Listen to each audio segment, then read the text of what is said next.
আসসালামু আলাইকুম সবাইকে। কি অবস্থা আপনাদের? আশা করি আপনারা সবাই ভালো আছেন, সুস্থ আছেন। আমরা শুক্রবার দিন সকাল সকাল ঘুম থেকে উঠছি 5:30 বাজে। 6টার মধ্যে আমরা বাসা থেকে বের হয়ে গেছি সিরাজগঞ্জের উদ্দেশ্যে। কোনো প্ল্যান করে বাসা থেকে বের হই নাই।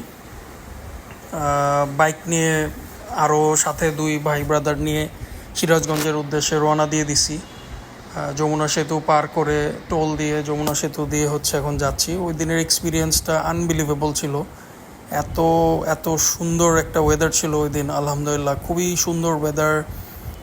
প্রচণ্ড গরম ছিল না, রোদ কম ছিল, হালকা হালকা বৃষ্টি, ক্লাউডি ওয়েদার, খুব সুন্দর একটা ওয়েদার ছিল। আর বাইক রাইডিংয়ের জন্য তো পারফেক্ট।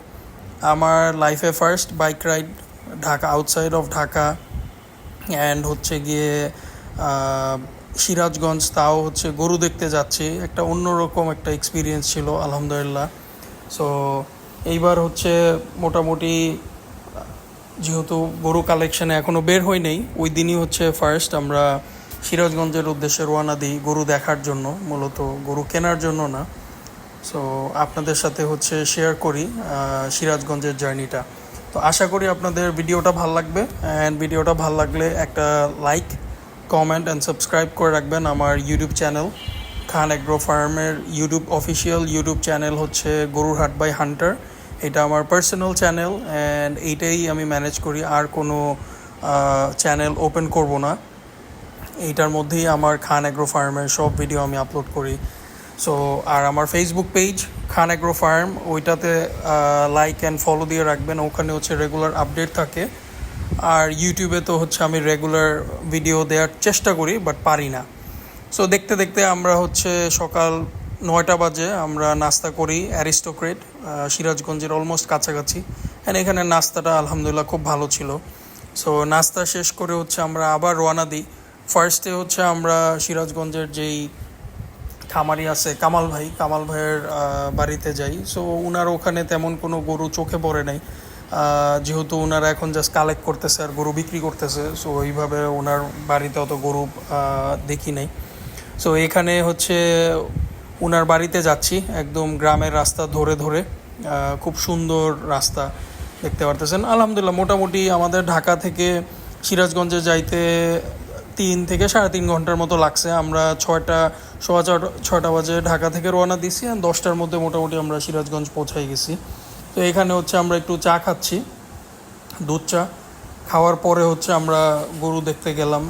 এখানে কামাল ভাইয়ের বাসার ওই দিকেই একটা খামার থেকে একটা গরু বের করছে, এক গৃহস্থের গরু। তো গরুটা দেখতে মোটামুটি ভালোই ছিল, বাট ওনারা যেসব দাম চায় এইসব দাম শোনার পরে আর ওখানে আর গরুর দামও বলি নেই, আর কিছু বলি নেই, ওখান থেকে বের হয়ে গেছি আর কি। তো ওখান থেকে বের হয়ে আমরা আরেকটা খামারের দিকে যাই, সেটা আপনার মেহেদি অ্যাগ্রো।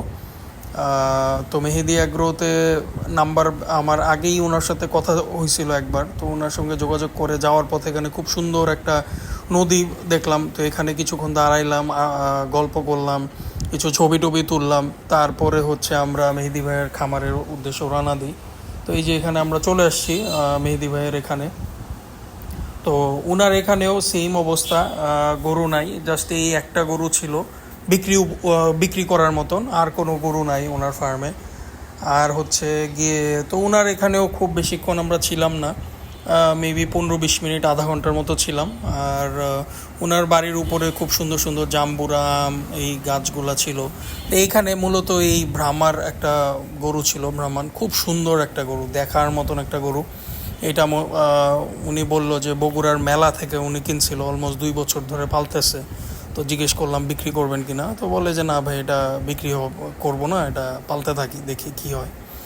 তো ওনার এখানের ওয়েদারও খুব সুন্দর ছিল, আশেপাশে অনেক খোলামেলা জায়গা। তো উনি খুব ভালো মনের একটা মানুষ, খুব রিকোয়েস্ট করছে যে ভাই খাওয়া দাওয়া করেন, আমাদের এখানে জুম্মার নামাজ টামাজ পড়ে লাঞ্চ টাঞ্চ করে এরপরে যান। তো আমরা যেহেতু খুব লিমিটেড টাইম নিয়ে আসছি, তো ওনার ওখানে আর বেশিক্ষণ বসি নাই।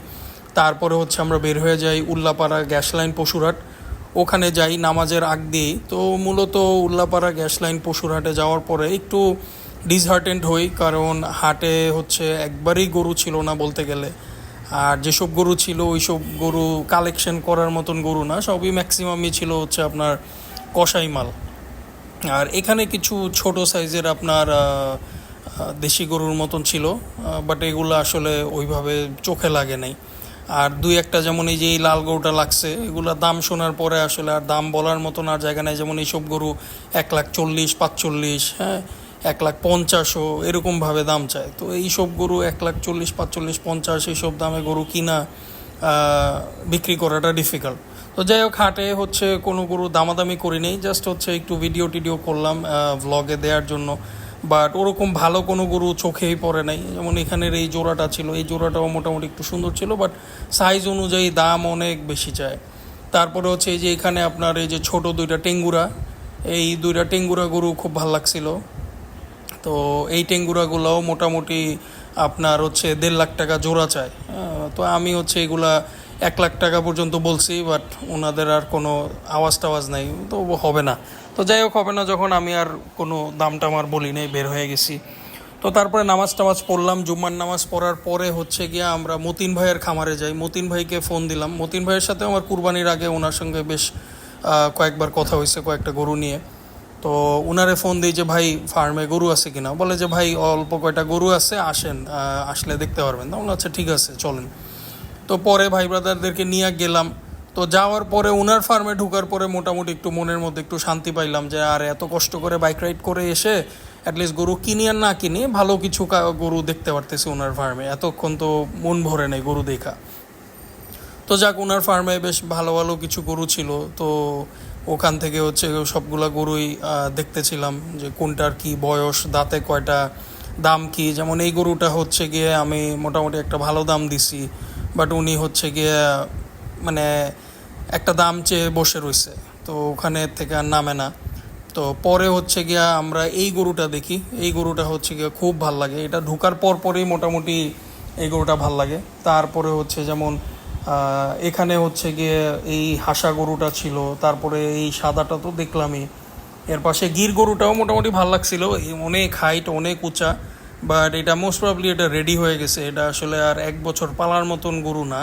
তো আলহামদুলিল্লাহ, তো দেখতে দেখতে আমাদের এই গরুটা হচ্ছে ভাইয়ের সাথে অনেক বার্গেন করেন, অলমোস্ট 1 ঘন্টা 1.5 ঘন্টা বার্গেন করে এই গরুটা হচ্ছে মতিন ভাই থেকে আমি কিনে নিই। আলহামদুলিল্লাহ, এটা আমার 2026-এর নতুন কালেকশন, অ্যান্ড এইটা দিয়েই আমার 26-এর প্রিপারেশন শুরু। আলহামদুলিল্লাহ, চাইছিলাম একটা বড় সড়ো একটা গরু দিয়েই 26-এর কালেকশন প্রিপারেশন শুরু করি। তো আলহামদুলিল্লাহ একদম মনের মতন একটা গরু পাইছি। তো আমরা শুক্রবার দিন বুকিং দিয়ে আসি, একটা অ্যাডভান্স করে আসি, অ্যান্ড ওই দিন রাতের মধ্যে সব টাকা পয়সা ক্লিয়ার করে দিই। অ্যান্ড মতিন ভাইরে বলি যে পরের দিন সকালের মধ্যে যাতে গরুটা আমার ফার্মে পাঠায় দেয়। তো আলহামদুলিল্লাহ উনি যেভাবে কথা দিছে ওইভাবে কথার কাজের মিল ছিল। বেশ বড় সড়ো একটা গাড়ি দিয়ে হচ্ছে উনি গরুটা আমার ফার্মে পাঠায়। অ্যান্ড ওনাকে বলছিলাম যে অন্য কোনো গরুর সাথে যাতে এই গরু না পাঠায়, অ্যান্ড উনি কথা রাখছে যে একদম পুরা বড় একটা গাড়ি দিয়েই উনি গরুটা পাঠাই দিছে আমার ফার্মে। তো আলহামদুলিল্লাহ গরুটা সুন্দরভাবে সুস্থভাবে আমরা আনলোড করতে পারছি। আনলোড করে হচ্ছে এখন আমি আমার ফার্মে গরুটা নিয়ে যাচ্ছি। সোফার এই গরুটা হচ্ছে আমার ফার্মে, আমার ফার্মিং লাইফে আমার one of the biggest purchase. এইটা হচ্ছে আলহামদুলিল্লাহ, এটা মাশাল্লাহ দিলে এখন হচ্ছে ওয়েট আছে অলমোস্ট 600, 650 প্লাস আছে। আমার টার্গেট 650 প্লাস ছিল। তা আমার এখানে ওয়েট দেওয়ার পরে আসছে 653 কেজি আসছে একদম খালি পেটে, কারণ সকাল থেকে নিয়ে বিকাল পর্যন্ত গরু না খাওয়া এবং হচ্ছে এত বড় জার্নি করে আসে। সো এটা ভরা পেট থাকলে হয়তো বা 670, 75 এরকম থাকতে পারতো। তো যাই হোক, আলহামদুলিল্লাহ আমার টার্গেট ছিল 650 ওরকম, তো 650-র মতনই আছে। তো আলহামদুলিল্লাহ আমার ফার্মে গরুটা এখন ঢুকাই ফেলছি। ঢুকানোর পরে হচ্ছে গিয়ে আমরা গরুটারে পটাশ দিই, পটাশ দিয়ে খুব সুন্দরভাবে গরুর পাটা জীবাণুমুক্ত করি। এরপরে হচ্ছে গরুটা আমরা আমাদের মেইন শেডে নিয়ে যাই। তো আলহামদুলিল্লাহ আমাদের হচ্ছে কালেকশন চলতে থাকবে ইনশাল্লাহ। এরপর হচ্ছে আমরা ইনশাআল্লাহ এই সামনের সপ্তাহে হচ্ছে কুষ্টিয়া যাব। সো কুষ্টিয়া, মেহেরপুর, তারপরে হচ্ছে আলমডাঙ্গা, বাইলাপাড়া, এই জায়গাগুলো ঘোরার ইচ্ছা আছে। আপনারা কমেন্ট করে জানাবেন যে কুষ্টিয়ার কোন কোন জায়গায় গেলে ভালো গরু পাবো বা ভালো গরু দেখতে পারবো বা ভালো গরু কালেক্ট করতে পারবো। সো আপনাদের সবাইকে আমন্ত্রণ জানাচ্ছি কুষ্টিয়ার ব্লগটা দেখার জন্য। আল্লাহ হাফেজ।